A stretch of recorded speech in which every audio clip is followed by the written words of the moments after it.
Hi, I'm Ms. Nickerson. I'm Mr. Radford. Welcome to the Viking Science Academy. Today we're going to be talking about diffusion and cell transport. So, diffusion confusion. I don't think it's that hard, is it? It's not. Some students get confused a little bit, but once you figure it out, it's very easy. So we're going to be talking today about how things go through the cell membrane. There's a couple different words you need to look for: diffusion, osmosis, homeostasis, two different types of ways things go through the cell membrane, passive and active, and then understand what a concentration gradient is. So what is diffusion? Diffusion, how fluids pass through a membrane. And the membrane is selectively permeable, right? Yeah. So not everything gets to go through. Not everything. So that gatekeeper okay. from our video, it determines what goes in and what goes out. Okay, so they're usually going to go in diffusion from an area of higher concentration to lower concentration, right? Yeah. So I tell my classes it's kind of like you spray perfume in a room and it's really concentrated in that area, but then eventually it's going to spread out and it's going to be in the whole room and you don't even really smell it anymore. It will dissipate. Yeah. Okay, so from higher to lower. And why is it doing that? Well, it's all to keep homeostasis, and so that's basically homeostasis. It's everything that wants to stay the same.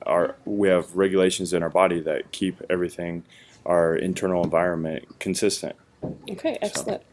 All right, so here's a picture of the cell membrane. I want to remind you guys, about 5 minutes, guys, okay, if you want to come back, that it's got, it's made up of a bilayer of lipids that have hydrophilic and hydrophobic ends to them, and so that's what holds that barrier. It holds some stuff in and some stuff out. But there are some places where things can come through. And a good example of that is in our lungs. So what's happening in our lungs? So when we breathe in, our muscles, our diaphragm basically kind of contracts and then it expands our lungs. So we have a higher concentration of air outside, and so we will breathe that in. And then when we flex that muscle, we pressurize it out. It goes the opposite way. And so that diffusion, the way that our lungs are set up, we have our alveoli. All those little air molecules go down and they stack up molecule to molecule, and so then they cross that barrier. So CO2 and oxygen exchange, and so that's diffusion. From higher to lower, right? From areas of high concentration to low concentration. Awesome. Okay. So what else can diffuse through our cells? So water can too. Okay.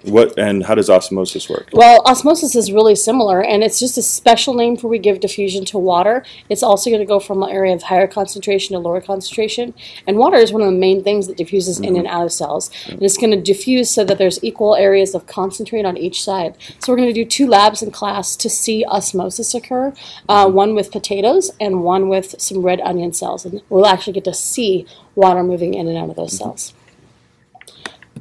So this is what your onion cells will look like. We'll watch a short video of this in class and you'll see that water moving in and out. So what about big or charged molecules?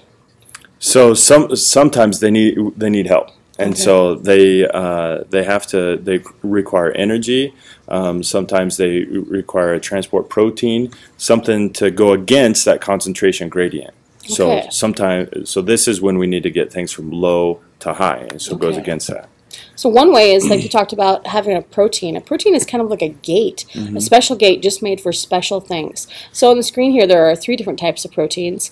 There's a channel protein, a carrier protein, and then there's just a opening that like water and those kind of things can go through. So channel protein is what carries large particles like glucose. Glucose, that sugar, that's a big particle. It is. It needs to be able to get in and out, so it carries it across. And carrier protein is what carries charged particles like ions or atoms that have a positive or negative charge. So they're going to transfer through those. And this is called facilitated diffusion. It's still going from an area of high concentration to low concentration. And then we have a passive transport. All of that is called passive transport. And all these things we've talked about. Yep. So I tell people if someone's passive, they're just kind of not much energy, they'll bump on a log. And so all of these are passive transport. No energy is required. So diffusion, facilitated diffusion, osmosis, all of these high concentrations to low. No energy. No energy. Okay, passive. And then if it's active, that means it's going to take energy, right? Yeah, it does. And that means we're going against the concentration gradient. So we're going from low to high. For example, when I blow up a tire, I'm taking a lot of stuff and putting it into a small amount of volume, and so I'm increasing its concentration on the inside. And it's work. I had to huff and puff or pump to blow that tire or balloon up. And so this is active transport, and it requires energy. And the good example of active transport is pumps. So we see a carrier protein there and a channel protein. Well, that last protein there, that's a pump. And a pump pumps, and it pushes large molecules and ions in the opposite direction from low concentration towards high. And it requires a lot of energy, or ATP. So we call this active transport. Yep. The ATP, packets of energy. And little batteries your body uses, and you got to have it. So that's it for cell transport. We'll do a couple laps in class, and we'll look at some more video clips on this to make sure you guys understand it. We'll see you guys in class, and thanks for joining us for the Viking Science Academy. Have a good Thanksgiving. Yeah.